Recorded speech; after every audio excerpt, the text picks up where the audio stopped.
오늘은 이제 마지막 유전학 마지막 시간입니다. 모의 활동을 알아본 유전 현상이라고 제목은 되어 있는데요. 여기 있는 가계도 분석을 몇 가지만 해보려고 하고요. 오늘은 이제 조금 이제 다른 자료를 가지고 다른 교과서에 소개되어 있는 상염색체 유전이라고 하는 것과 성염색체 유전이라고 하는 것을 한번 좀 보려고 하고요. 상염색체 유전 중에서도 일반적인 이제 멘델의 유전을 따르는 것들을 한번 보려고 하고, 좀 독특한 유전이 이제 ABO식 혈액형에 대해서도 한번 다뤄보려고 합니다. 여러분들이 항상 이제 조심하셔야 될 것은, 이러한 형질들은요, 완전히 이렇게만 유전된다라고 보기에는 좀 어려워요. 앞으로 여러분들이 계속 공부를 하시다 보면은 좀 다른 사례들도 보입니다. 그러나 이것은 우리가 이제 유전학을 전체적으로 이해하고 가계도를 분석한 연습으로서 이런 것들을 활용한다라고 좀 열린 마음으로 좀 생각을 해주시면 좋겠어요. 어쨌든 상염색체 유전이라고 하는 것은요, 우리가 지난번에 한번 살펴봤습니다. 그래서 사람의 경우에는 46개 염색체를 갖고 있고 부모에게서 받았기 때문에 EN 상태다라고 했고요. 이 46개를 좀 살펴보면 44개의 상염색체, 그러니까 남자와 여자와 상관없이 공통으로 있는 그런 함정색체라고 하는 것이 있고, 그리고 두 개의 여자의 경우에는 XX, 남자의 경우에게는 XY로 되어 있는 이것이 이제 성염색체라고 하는 것이죠. 그래서 이렇게 두 가지가 있더라. 그런데 내가 지금 원하고자 하는 그 형질, 예를 들어서 뭐 아까 봤던 귓불이라든가 귓불 모양이라든가 혀말기라든가 이런 것들은요, 상염색체에 코딩되어 있는 유전자들이요, 유전 형질들이에요. 그래서 그런 경우에는 어떤 특성을 가지고 있냐면, 삼육색 유전은 여자와 남자의 딱히 어떤 차이를 보이지는 않습니다. 예를 들어서 ABO식 혈액형도 상염색체 유전인데, 뭐 남자의 인구에는 뭐 B형이 많다, 여자는 A형이 많다, 그런 문장은 성립하지 않죠. A형이든 B형이든 O형이든 AB형이든 여자 남자는 사실 상관없습니다. 그죠? 그래서 그런 것들이 이제 상염색체 유전이에요. 그래서 상염색체 유전들은 성에 관계없이 유전되는 그런 특성이 있고요. 만약에 X라고 하는 거에서 유전자는 있을 거지 않습니까? X에 만약에 염색체가 있다면, 그 유전자가 있다면, 그럼 이것은 성에 따라 좀 다르게 유전될 거란 말이에요. 남자는 X에 그 염색체가 있다, 그러면 X가 하나밖에 없기 때문에 여기 만약에 그 염색체 유전자가 있다, 그러면 바로 그 유전자가 가지고 있는 형질이 드러날 거고요. 여자의 경우에는 X 하나에만 만약에 그 유전자가 있다면, 이 X에 들어있는 그 유전자가 우성이냐 또는 뭐 대리 유전자가 열성이냐에 따라서 좀 다르겠죠. 그죠? 그래서 어떤 성과 관련해서, 그죠? 유전되는 그런 경우들이 이제 성염색체 유전이라고 볼 수가 있겠습니다. 그래서 오늘은 이제 각각의 것들을 이제 따라보면서 한번 여러분들이 한번 그들의 특성들을 좀 알아보도록 할게요. 자, 그래서 일단 수업 시간에 나눠드렸던 이걸 교과서에 있는 그 모양인데, 이걸 한번 이제 분석을 해보도록 합시다. 이것들은 이제 상염색체 유전들입니다. 이것은 우리가 지난 시간에 공부했던 것과 동일한 방식으로 해주시면 돼요. 어떻게 하기로 했었냐면, 1번 우열성을 찾습니다. 그렇죠? 우열성을 어떻게 찾나요? 가계도를 보면서 살피는 거죠. 요 경우에는 요 부부를 보니까요, 지금 이 부부에서 없었던 형질이 태어난 걸 보니까 이 초록색이 바로 열성, 그죠? 하얀색이 우성, 보조개가 있는 게 우성입니다. 그죠? 여기가 대문자의, 여기 소문자이라고 할까요? 자, 그런 다음에 그다음 뭐 해야 되나요? 그 다음에 해야 되는 것은 확실한 사람입니다. 확실한 사람은 누군가요? 열성이 드러난 사람이에요. 보조개가 없는 사람들이 다 확실한 사람들입니다. 자, 그 다음에 뭐예요? 확실한 사람의 부모나 자손, 그죠? 확실한 사람의 부모를 알 수가 있죠. 전부 다 스모레를 하나씩 주신 분들이에요. 근데 어쨌든 겉으로는 우성이기 때문에 우성 유전자도 갖고 있었다는 거죠. 잡종이었다는 사실입니다. 얘를 한다고 얘를 알 수 있을까요? 이거는 알 수가 없습니다. 그죠? 얘는 반계죠. 직계가 아닙니다. 얘를 알기 때문에 누구를 알 수 있나요? 얘를 알 수가 있어요. 얘는 어쨌든 하나는 엄마한테서 받았고 하나는 아빠한테서 받은 거예요. 아빠는 어쨌든 겉으로 보기엔 우성이니까요. 얘도 잡종이겠죠. 엄마를 알기 때문에 이 둘째 아들을 알 수 있습니다. 이 둘째 아들은 어떤 사람이에요? 스몰 a를 하나를 갖고 있을 것이고 어쨌든 겉으로 보기에는 우성이니까 이렇게 돼 있는 거죠. 이 사람은요? 이 사람은 알 수가 없죠. 이 사람은 이거여도 되고요. 아니면 이거여도 되죠. 이렇게 해서 둘 중에 어떤 건지는 알 수가 없다. 우리가 이제 이렇게 찾을 수가 있습니다. 그렇다면 이제 문제를 하나 더 낼 수가 있는 거죠. 만약 얘를 이제 가라고 합시다. 그죠? 가가 순종일 확률?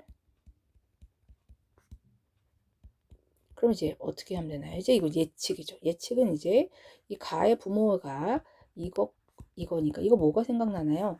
이거 맨델 유전에서 자손 1세대 자가수분을 생각하시면 될 것 같아요. 그죠? 그거랑 같은 결과가 나오겠죠. 그죠? 그래서 이쪽이 만들 수 있는 엄마가 만들 수 있는 생식세포, 아빠가 만든 생식세포를 한번 결합을 시켜보면요. 이렇게 나올 겁니다. 근데 이제 가라는 사람은 어쨌든 우성에 해당이 돼요. 그러니까 여기서는 이 세 가지 케이스 중에 하나라는 거죠. 세 개의 케이스 중에 순종이려면 누구예요? 얘만 해당하는 거니까 3분의 1 이렇게 해주면 되겠죠. 그죠? 33.3% 이렇게 설명해 주면 되겠죠. 만약에 가가 순종인 근데 여기서 이제 하나만 더 딸일 확률 자, 그럼 어떻게 되나요? 그럼 아까 이제 순종일 확률은 3분의 1이었고, 여기서 사람은 딸 아니면 아들이겠죠? 그러니까 2분의 1. 그래서 6분의 1 이렇게 되겠죠. 만약에 가가 딸인데, 왜 갑자기 글씨가 이상한지 모르겠네요. 순종일 확률? 이렇게 물어봅니다. 그러면 이제 이건 좀 다른 문제인데요. 이미 가가 딸이라는 게 정해져 있어요. 그죠? 내가 임신 17주에 병원에 가면 나름대로 힌트를 요새는 주세요. 요새는. 그래서 예를 들어서 이제 딸인 걸 알고 있어요. 내가. 그래서 우리 집에 딸을 맞이하기 위해서 나름대로 준비를 다 해냈단 말이에요. 기저귀도 사고 옷도 사놓고 다 했단 말이죠. 우리 애는 딸이 확실해요. 근데 순종 확률이면 이미 딸인 건 확실하니까 더 이상 생각해 줄 필요가 없으니 얼마예요? 이것은 3분의 1. 그죠? 그대로. 순종일 확률만 따져주면 되니까요. 이렇게 해주는 거죠. 그래서 이렇게 내가 예측도 할 수 있다는 겁니다.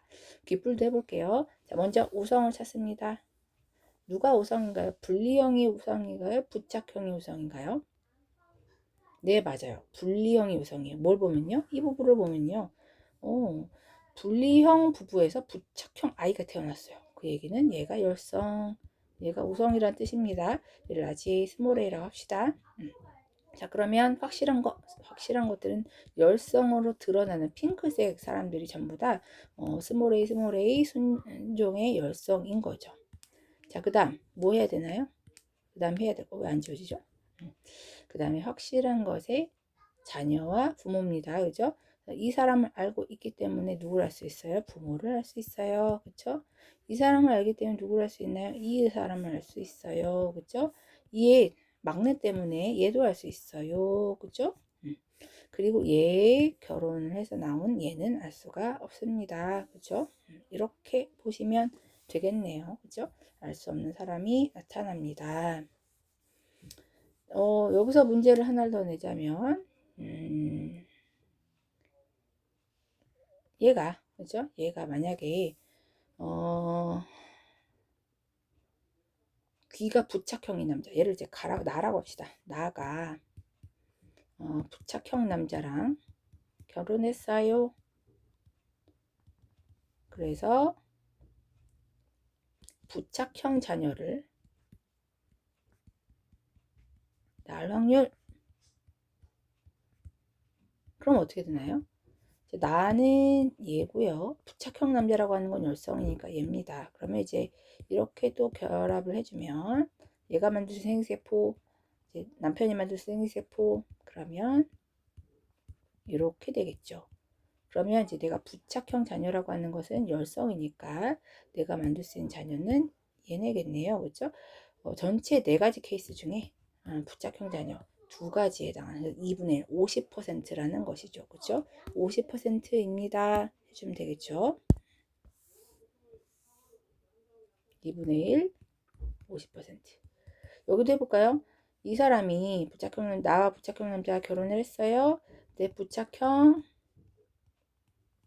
딸을 낳을 확률. 자, 그러면 어떻게 되나요? 그러면 2분의 1 부착형에다가 딸 2분의 1. 그래서 총 4분의 1이 되겠네요. 만약 딸이 이미 확실해요. 딸이 이미 딸이라고 정해져 있어. 딸이 부착형일 확률.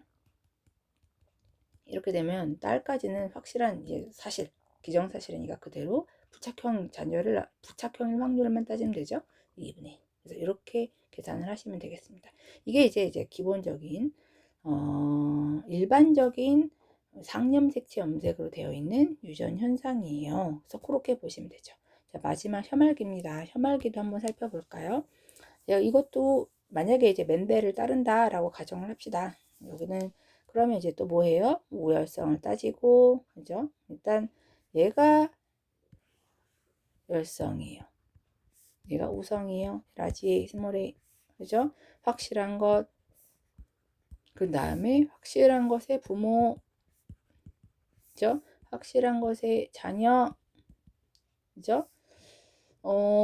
얘를 알 수 있다고 얘를 알 수 있나요? 이건 알 수 없어요. 왜냐하면 얘는 얘의 아내예요. 그렇다는 얘기는 남입니다. 부부는 남이죠. 그래서 얘는 알 수 없고요. 근데 얘가 이제 자녀를 또 확실한 자녀를 낳지 않았어요. 열성을 가진 자녀를 낳지 않았기 때문에 얘는 자녀가 아니죠. 얘는 얘와 얘의 관계는 무슨 관계인가요? 사위죠, 사위. 그렇죠? 나의 딸의 남편. 그러니까 알 수가 없단 말이에요. 그래서 얘는 이제 알 수가 없는 사람이 되는 거고요. 얘를 알기 때문에 자녀를 알 수가 있죠. 그렇죠? 얘도요, 모릅니다. 이 부부가 낳은 가능성은 이걸 수도 있고 이걸 수도 있어요. 그래서 이렇게 모른다 라고 볼 수가 있겠네요. 자, 그럼 이제 ABO식 한번 볼까요? ABO식은 좀 독특한 형태입니다. 어쨌든 상염색체 유전이고요. 근데 이제 얘가 이제 좀 독특한 이유는요. 우리 이제 유전 염색체라고 합시다. 염색체에 이제 같은 ABO식 혈액형이 이제 코딩되어 있는 그 위치가 있어요. 그래서 형질은 이제 ABO식 혈액형이 이제 코딩되어 있는데 여기 이제 들어갈 수 있는 대립 유전자가 보통은 2개씩 있었단 말이에요. 그렇죠?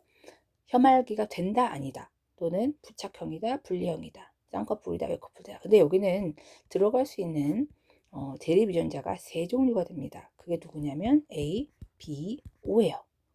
얘네들이 이 두 개에 어떻게 들어갔느냐에 따라서 결정이 된단 말이에요. 그죠?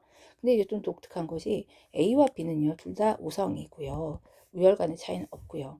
O형은 열성입니다. 자, 그래서 어떤 특성이 나타나냐면, 예를 들어 여기에 A, O 이렇게 됐어요. 그럼 A형이에요. 이 자리에 B, O 그러면 B형이에요. 그죠? 만약에 B 이렇게 됐으면 B형이에요. 왜냐하면 순종이죠. 그죠? A 이렇게 돼 있으면 A형이에요. 그죠?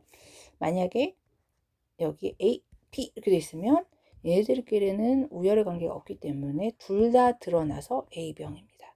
O 이렇게 드러나야만 열성 순종 O형이 나타난다는 거죠. 그래서 얘 같은 경우는 좀 독특하게 이 대립인자가 3개나 3종류나 있고 우리가 이제 드러날 수 있는 표현형이라고 하죠. 그 표현형이 몇 가지냐라고 한다면 1가지, 2가지, 3가지, 4가지예요. 유전자형은 몇 가지인가요? 유전자형은 AO, BO, BB, AB, AA, AB, OO 6가지가 되죠. 그래서 이게 좀 독특한 형태입니다. 어쨌든 얘도요, 똑같이 우리가 분석을 해주면 되기 때문에 여러분들이 그게 그렇게 어렵게 보시면 필요는 없습니다.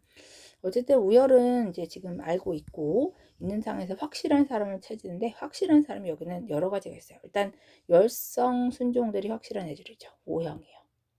또 얘도 그죠? 그리고 이제 또 확실한 애가 있다면 AB형도 확실합니다. 그래서 이렇게 확실한 애들이 있다. 그럼 이 확실한 사람들 사이에서 내가 확실한 것의 직계를 찾는 거죠. 이 O형은 얘한테 받았을 거고 얘한테도 받았을 거예요. 그래서 6번과 7번은 각각 잡종이다라는 걸 알 수가 있습니다. 그죠? 얘를 알기 때문에 누구를 알 수 있나요? 얘도 알 수가 있겠죠. 그죠? 얘의 경우에는 이 사람은 이제 B형이니까 A를 줄 수가 없거든요. 얘한테 A를 받은 것이고 B형한테서 그럼 뭘 나머지를 받아야 되나? B를 받을 수는 없으니까 O형을 받았겠구나. 그럼 이 사람은 뭐였을까? 그럼 B호형이었구나. 이렇게 할 수가 있죠. 그래서 이렇게 여러분들이 찾아내는 겁니다. 확실한 게 좀 많고, 그리고 여러분들이 조금 복잡하지만 가장 좋아하는 형태의 가계도인 것 같아요. 그래서 이렇게 연습을 하시는 것도 괜찮겠죠. 연습 문제도 있으니까 활용을 해보세요. 이제 마지막이 이겁니다. 이게 바로 성념색채 유전인데요. X 위에 있는 유전자입니다.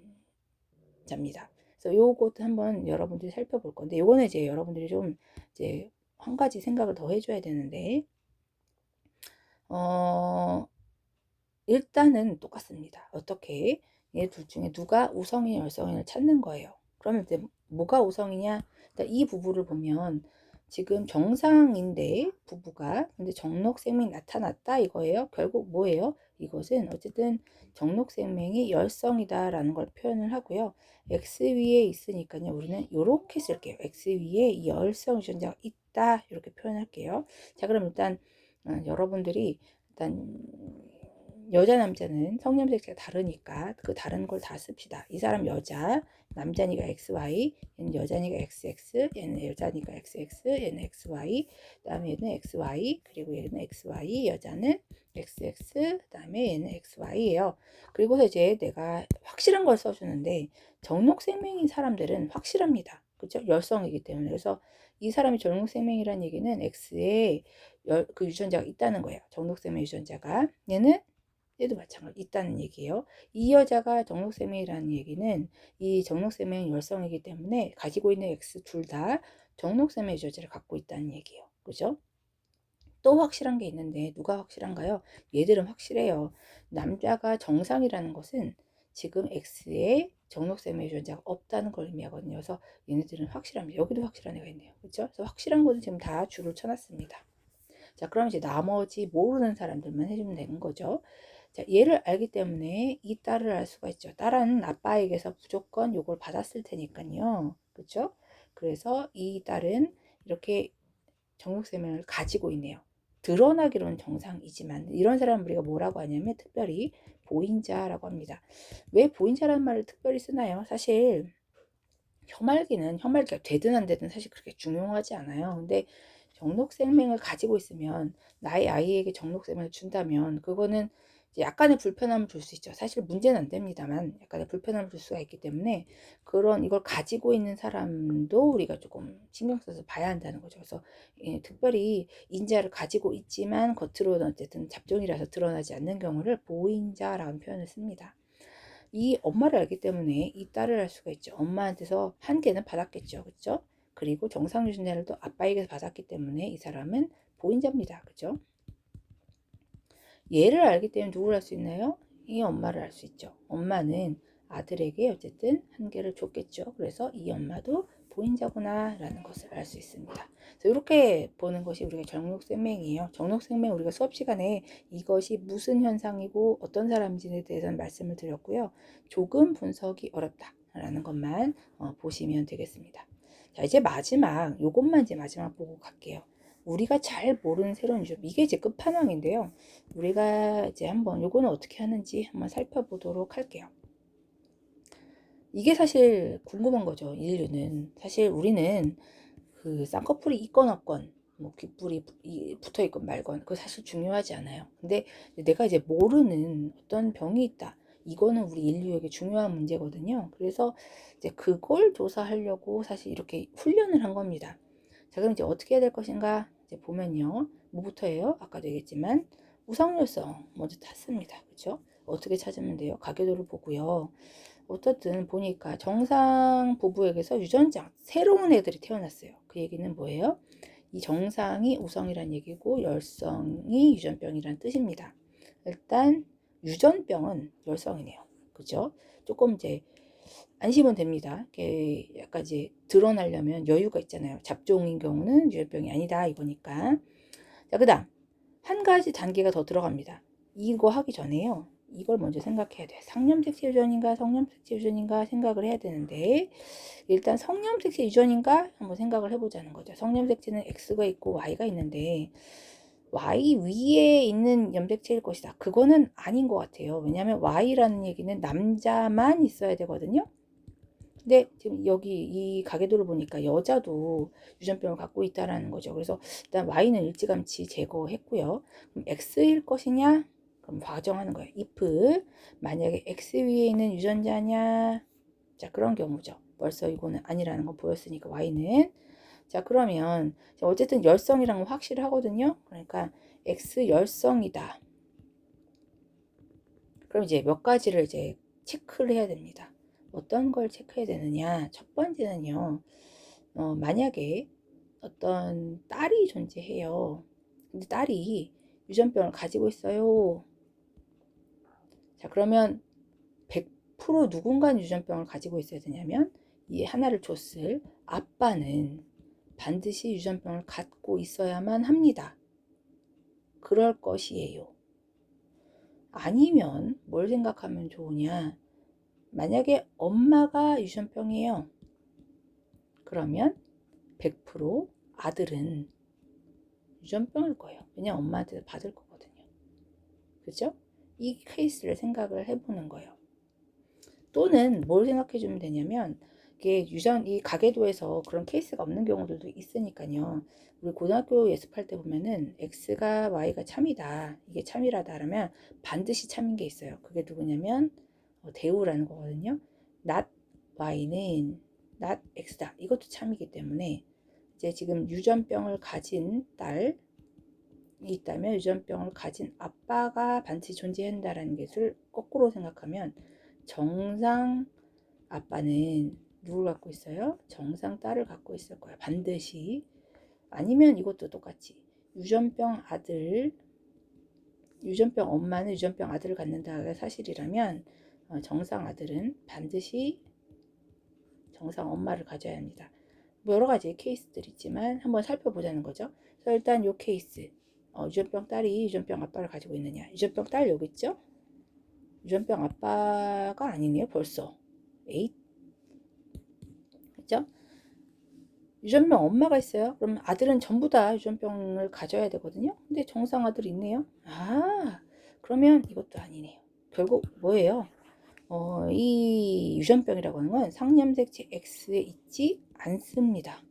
그죠? 그러면 뭐예요? 상념색체 유전이라는 거죠. 아, 이제 너무 마음이 편해졌어요. 그냥 이 유전병도 똑같이 아까 혐알기, 귓불, 쌍꺼풀 했었던 것처럼 그대로 하시면 됩니다. 자, 어떻게 해요? 확실한 유전자를 갖는 사람 표시합니다. 얘를 열성이라고 했고, 얘를 우성이라고 했고, 라지 A, 스몰 a라고 하고, 확실한 사람은 열성을 드러내는 이런 사람들이 확실하고요. 그럼 이제 확실한 사람의 어떻게 직계를 중심으로 분석하라는 얘기죠. 얘를 알기 때문에 이 딸을 알 수가 있죠. 얘를 알기 때문에 이 아들도 알 수 있습니다. 그죠? 그리고 얘를 알기 때문에 이 아빠도 알 수 있습니다. 그죠? 그리고 이 딸을 알기 때문에 그 할아버지 할머니도 알 수 있습니다. 그죠? 그 다음에 여기서는요, 더 모르네요. 알 수가 없습니다. 그죠? 이 사람은 모르더라. 이렇게 분석을 하는 것이 이제 모르는 유전병에 대한 가계도 조사입니다. 그래서 이게 사실 이제 끝판왕인 것 같아요. 그래서 이렇게 네 가지를 우리가 한번 연습 문제를 살펴보았는데 여러분들이 가지고 있는 연습 문제를 한번 해결해 보시고 몇 번만 연습하면 금방 잘 돼요. 항상 뭘 기억하라. 제가 이제 요 패턴을 알려드렸죠. 우성이냐 열성이냐 먼저 찾으시고, 그죠?